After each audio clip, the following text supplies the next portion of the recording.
আজ সকালে morning walk করতে গিয়ে কি হয়েছে সেটাই তোমাদেরকে বলবো। তো হ্যালো এভরিওয়ান, গুড মর্নিং। আজকে সকালবেলা ৫টার দিকে ঘুম ভেঙে তো একদম প্রথমে জানলা দিয়ে আমি প্রথমে বাইরে আকাশটা দেখছিলাম, আর তারপরে বেরিয়ে পড়লাম আমি মর্নিং ওয়াক করতে। আমাদের যেহেতু মাঠের রাস্তা, চারিদিকে সুন্দর পরিবেশ থাকে, হাঁটতেও কিন্তু বেশ ভালো লাগে। আর ওয়েদারটাও আজকে বেশ সুন্দর ছিল, বেশ চারিদিকে অল্প অল্প একটু হাওয়াও দিচ্ছিল, তার মাঝখান দিয়ে হাঁটতেও বেশ ভালো লাগছিল। আর দেখো আজকে এখনো তো একদম সূর্যটাও ঠিকঠাক ভাবে ওঠেনি, আর আমি বেরিয়ে পড়েছি। সচরাচর এরকম মর্নিং ওয়াকে আসা হয় না, বাট আজকে যেহেতু সকালবেলা ঘুম ভেঙেছে তাই ওয়েদারটা একদমই মিস করতে চাইনি।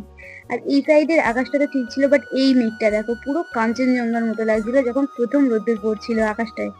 আর তারপরে তো বেশ অনেকক্ষণ হাঁটতে হাঁটতে আমি বেশ গানও গাইছিলাম একা একাই, যেহেতু পুরো মাঠ ফাঁকা ছিল, আমার গান শোনার আমি ছাড়া আর কেউই ছিল না। আর তারপরে দেখো এই ওয়েদারটা দেখলেই মনে হচ্ছে না পুজো চলে এসছে। হ্যাঁ সত্যি পুজোর আর কয়েকটা দিনই মাত্র বাকি, আমি ওয়েট করছি যে কবে পুজো আসবে। তো যাই হোক বেশ আনন্দ করে তো আজকে হাঁটছিলাম, সকালটা বেশ ভালোই স্টার্ট হয়েছে, জানি না সারাদিন কি হবে, বাট সকালটা আমি খুব এনজয় করেছি। দেন কিছুক্ষণ ব্রেক নিয়েছিলাম, আর আমি যে রাস্তা দিয়ে গেছি ওইখান দিয়ে আসার সময় আমি দেখলাম 20 টাকা পড়ে আছে, তাই আমি উঠে বেশ ভালোই খুশি